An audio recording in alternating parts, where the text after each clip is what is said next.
সুপ্রভাত, শুভ সকাল বন্ধুরা, কেমন আছেন সবাই? আমি মিলি, আমার ফ্যামিলি ব্লগে আপনাদের সকলকে জানাই অনেক স্বাগত। সকাল এখন বাজে 8:30। দেখে বুঝতেই পাচ্ছেন বাড়িতে নেই। আসলে কয়েকটা দিন তো বাপের বাড়িতে ছিলাম, তাই হঠাৎ করে বছরের শেষে একটা দুঃসংবাদ পাওয়া মাত্রই আমাকে একাই চলে যেতে হচ্ছে শ্বশুর বাড়িতে। আসলে এত ঠান্ডা না, ছেলেদেরকে আর নিয়ে আসিনি, আর ওরাও কয়েকটা দিন ছুটি কাটাতে গেছে, তাই ভাবলাম ওরা ওখানে থাক, আমি বাড়িতে যাই, যে জন্যে যাচ্ছি সে কাজটা মিটিয়ে আসি। এই যাওয়া পর্যন্ত শেষ, জানেন, এরপরে কিন্তু আর ভিডিও করতে পারিনি। আসলে গিয়েছিলাম তো একটা মরা বাড়িতে, আমার ছোটো ননদের শাশুড়ি মারা গেছিলেন, তাই সেখানেই সারাটা দিন কাটিয়ে এসেছি।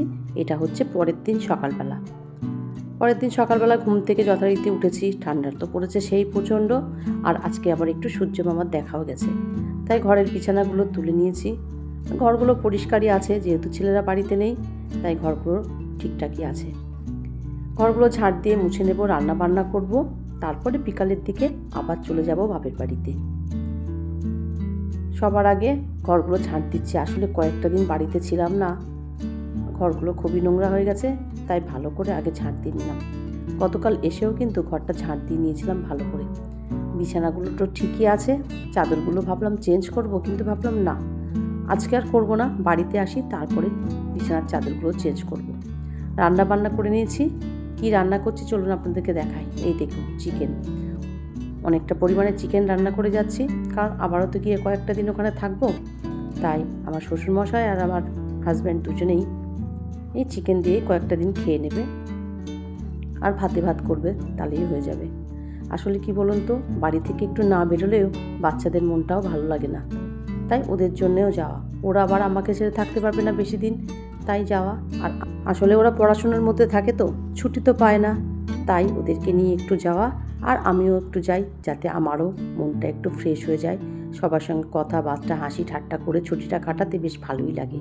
এদের একটু অসুবিধা হয় ঠিকই, কিন্তু কি করব, একটু না বাইরে বেরোলে তো ভালোও লাগে না। এই দেখুন, এসে দেখলাম মশলাগুলো শেষ হয়ে গেছে, তাই আবার মশলাগুলো এর সাথে ঢেলে একদম মশলার কৌটোটা ভর্তি করে দিলাম। আর করেছিলাম কিন্তু পালং শাক। এই দেখুন, রান্না শেষ করে নিয়েছি, পালং শাক করেছি, আর তার সঙ্গে করেছি লাল লাল চিকেনের ঝোল। চিকেনটা ঠান্ডা হলে আজকের মতন খাওয়া দাওয়া করে বাকিটা কিন্তু ফ্রিজে তুলে রেখে যাব। খাওয়া দাওয়া করে নিয়েছি, এবার চলে যাব আমার ননদের বাড়িতে।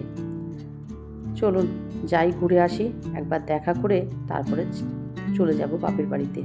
ঠান্ডাটাও না সেই পরিমাণে পড়েছে। রান্না বান্না করে সংসারের সমস্ত কাজ গুছিয়ে নিয়ে আবারও চললাম কয়েকটা দিন ছুটি কাটাতে। চলুন বেরিয়ে পড়ে আস্তে আস্তে, ওদের পাপাও যাবে আমার সঙ্গে, তারপরে ও আমাকে বাসে তুলে দিয়ে বাড়িতে আসবে, আর আমি ওখান থেকে সোজা চলে যাব। এখন যাব স্কুটিতে, তাই একটু চাদরটা মুড়ি দিয়ে নিলাম। বেরিয়ে পড়েছে আমরা। রাস্তায় কিছু অংশ আপনাদেরকে দেখাবো, কিন্তু ওদের বাড়িতে গিয়ে আর কোনো রকম ভিডিও করব না, কারণ সেখানে কখনোই ভিডিও করা সম্ভব না। আর আমার উল্টো দিকে দেখতে পাচ্ছেন, ওটা কিন্তু বিএসএফ ক্যাম্প। যারা যারা এই রাস্তায় এসেছেন, এই জায়গার সঙ্গে পরিচিত, তারা দেখে নিশ্চয়ই বুঝতে পারছেন। এই দেখুন, চলে এসেছি জাগুলিতে।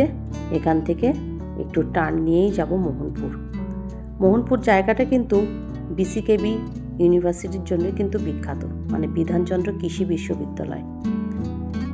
যাওয়ার পথে টুকটাক কিছু জিনিস নেব, কারণ আমার নাতনি এসেছে, আমার ভাগ্নি জামাই আর নাতনি, ওরা দিল্লিতে থাকে, ওরা এসেছে।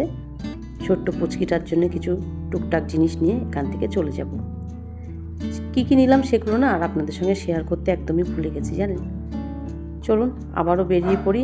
একটু এগিয়ে গেলেই আপনারা দেখতে পাবেন বিধানচন্দ্র কৃষি বিশ্ববিদ্যালয়ের মেন গেটটা, আর একটু এগিয়ে গেলেই আমার ননদের বাড়ি। ওখানে গিয়ে আর কোনো রকম ভিডিও করব না, তাই ভিডিওটা এখানেই শেষ করছি। আজ তাহলে আসি, আবার আসবো নতুন একটা ভিডিও নিয়ে।